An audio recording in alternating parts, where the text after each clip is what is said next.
যাহা করে গেলে কেউ জানে না, বারে বারে আর আশা হবে না। বারে বারে আর আশা হবে না। এরকম হাজারো জনপ্রিয় গান ভবা পাগলা আমাদের উপহার দিয়ে পরকালে চলে গেছেন 1984 সালে। ভবা পাগলার আসল নাম ভবেন্দ্র মোহন সাহা। তার জন্ম বর্তমান ঢাকা জেলার ধামরাই উপজেলার আমতা গ্রামে। আমাদের আশেপাশে এমন কিছু মানুষ আছে যাদের জীবন সাধারণ চোখে পাগলামি মনে হলেও তাদের ভেতরে লুকিয়ে থাকে গভীর মানবতার বাণী। সেই রকম একজন মানুষ ছিলেন ভবা পাগলা। এমন মানব জনমার পাবে না, বারে বারে আর আশা হবে না। আসসালামু আলাইকুম, কি অবস্থা সবার? ঘুরি ফিরি খাই, গ্রামগঞ্জে যাই।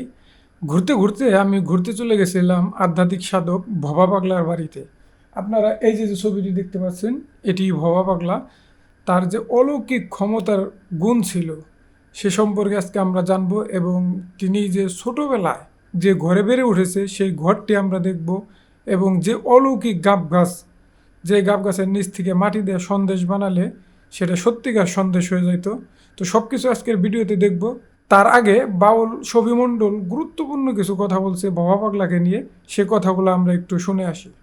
ভবা পাগলা আসলে আমাদেরই সম্পত্তি।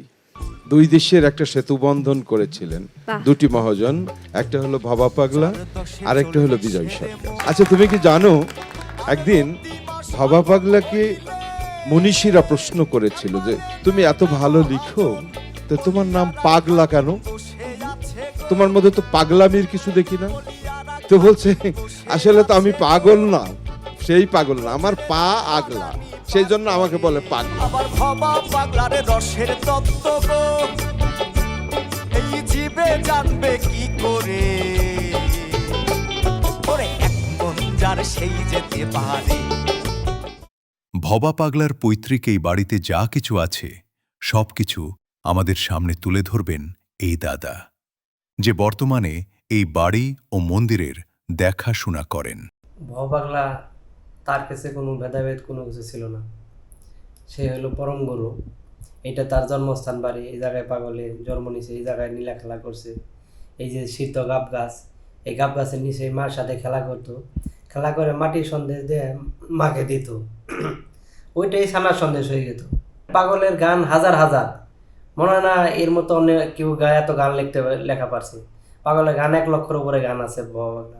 পাগল বলতো মায়ের কাছে সবাই সমান, কিবা হিন্দু কিবা মুসলমান। ভবা পাগলা, এই ভবা পাগলা আবার সেই ইমামতিও করছে মুর্শিদাবাদ নবাব তুর্কিউল্লাহর বাসভবনে মৌলানার বেশে ভবা পাগলার আবির্ভাব।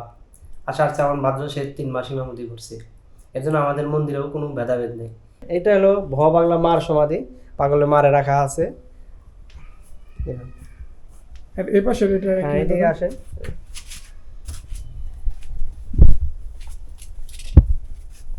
এটা হলো পাগলের সিদ্ধ গাব গাছ।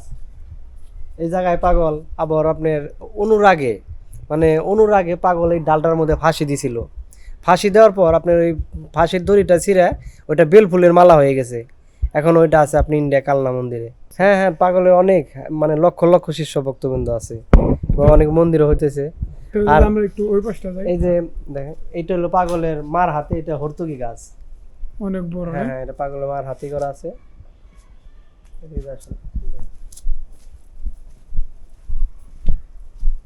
এটা হলো আপনি শীতলা মন্দির, শীতলা পূজা হয়। এটা হচ্ছে শীতলা মন্দির, এখানে শীতলা পূজা হয়। ভিতরে একটি মার মূর্তি আছে দেখেন। তো ওই পাশে আরেকটা মন্দির আছে, দাদা ওইটা আমাদেরকে একটু দেখাবে। আর এটা হলো ভবা পাগলার মন্ত্রমুক্ত পাগলের ভবা পাগলা। এটা হলো আমার বাবার সমাধি, বাবার রাখা আছে এই জায়গায়। তখন ভবা পাগলা উনি এটা দেখাশোনার জন্য আমার বাবার এই জায়গায় পাঠিয়ে দেয়। তারপর তো এখন বাবা দেখাশোনা করতো, তারপর 15 সালে বাবা দেহ রাখছে এই জায়গায়, তার রাখা হয়েছে। এটা হলো তার সমাধি। এটা কি দুর্গা? এটা হলো দুর্গা মন্দির। দেখি আমরা এখন বাড়ির ভিতরে যাচ্ছি দাদার সাথে। দাদা আমাদেরকে সুন্দর কিছু তথ্য তুলে ধরছে, আমরা সেই তথ্যগুলো আপনাদেরকে একটু দেখাবো। নমস্কার বৌদি, ভালো আছেন? ভালো আছেন? এটা হলো পাগলের ঘর, এই জায়গায় ভবা পাগলা জন্ম নিছে।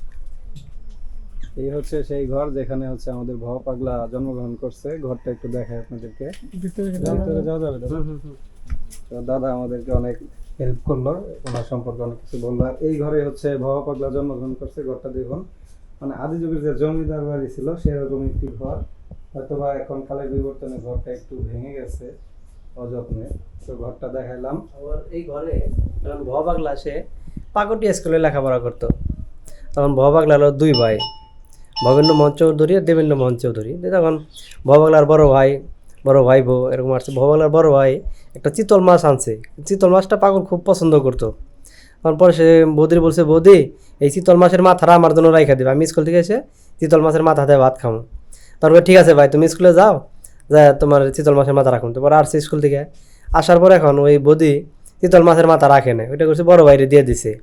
তখন বলছে ভবা পাগলা বলছে, কই বৌদি কই দাও, চিতল মাছের মাথা দিয়ে আমি ভাত খামো। তখন পরে বলে কয় না ভাই, চিতল মাথা তোর জন্য রাখা হয় নাই, তে তুই ভাই আজকে পেটে দেখা আর একদিন আনলে চিতল মাছের মাথা দেবো। কয় কি হ্যাঁ, তোমার সোয়া মরে খাওয়াইছ, তোমার ইয়ে খাওয়াইছে, যাইছে তাই বলছে। তখন ভবা পাগলার বৌদি বলতেছে, কি ব্যাপার, তুই বড় বাইরে যাইছে তাই কবি, রাখ তোর আসি, তোর দাঁতের গোড়া ভাঙে দেবো। তখন ভবা পাগলার বৌদি এই ঘরটার মধ্যে পাগলের বাইরে শিকল দেয়, তালাতে রাখে। এই তো এই সেই জানলানা, এই জানলানা দিয়ে এই জানলানা দিয়ে আপনার 4 আঙ্গুল জানলানার ফাঁক, ওই ফাঁক দিয়ে পাগল মানে বাইরে গেছে। বাইরে যায় সে আর বাঁশি বাজাইতেছে। তখন ভবা পাগলার ভাই বউ বলতেছে, কি ব্যাপার, এই আমি কাকে দেখছি, একে আমাদের ভইবা, মানে পাগলটা ছোটবেলায় ভইবা করে ডাকতো, একে আমাদের ভইবা। তখন ভবা পাগলা বলে, মনে রেখো মা, জন্মেই যে শিশু কথা কয় সে কিন্তু মনুষ্য নয়। তে তখন পরে যে পাগলে এলো নীলা খেলা, এরকম অনেক হাজার হাজার নীলা খেলা, গান, বাণী, অলৌকিক ঘটনা পাগলের আছে। দাদা আমরা একটু ওই মন্দিরের সামনে যাই, ওই বিষয়ে একটু জেনে আসি। তো আমরা ভিতর থেকে দেখে আসলাম আমাদের আধ্যাত্মিক সাধক ভবা পাগলা যেখানে বড় হয়েছে সে বিষয়টি। এখন আমরা একটু সামনে যে এটা হলো ভবা পাগলার সমাধি, মানে পাগল এটা বানিয়ে গেছিল জায়গায় দেখো রাখতো, এলে পাগলটা এই জায়গায় রাখা হতো। তখন সেই ইন্ডিয়া কালনা মন্দির দেওয়া রাখতো, তখন ওই জায়গায় তার রাখা হয়েছে। পরে আপনার এই মুখটা পর আটকে দেওয়া হয়েছে। এটা ছিল এটা পাগলের সেই বাণীটা, মানে সমাধির পাশে যেটা, এটা ইন্ডিয়াতেও আছে কালনা মন্দিরে বানানো। পরে আমাদের এই মুখটা আটকে পরে এটা আবার এটা লাগিয়ে দেওয়া হয়েছে। আর এটা হলো মায়ের মন্দির, যে মন্দিরে বৈশাখ মাসে শনিবার মায়ের পূজা হয় 108টা ডাক দিয়ে, এবং 4 দিন ব্যাপী মেলা। তাহলে দাদা আমরা একটু সামনে যে মূর্তিগুলো আছে ভবা পাগলার এবং বিভিন্ন ওই বিষয়ে একটু মারা জানবো। গেছে, হ্যাঁ ওনার ভাই আছে না যে ইন্ডিয়া থেকে শেখাবে। বলতে পারলাম না এটা।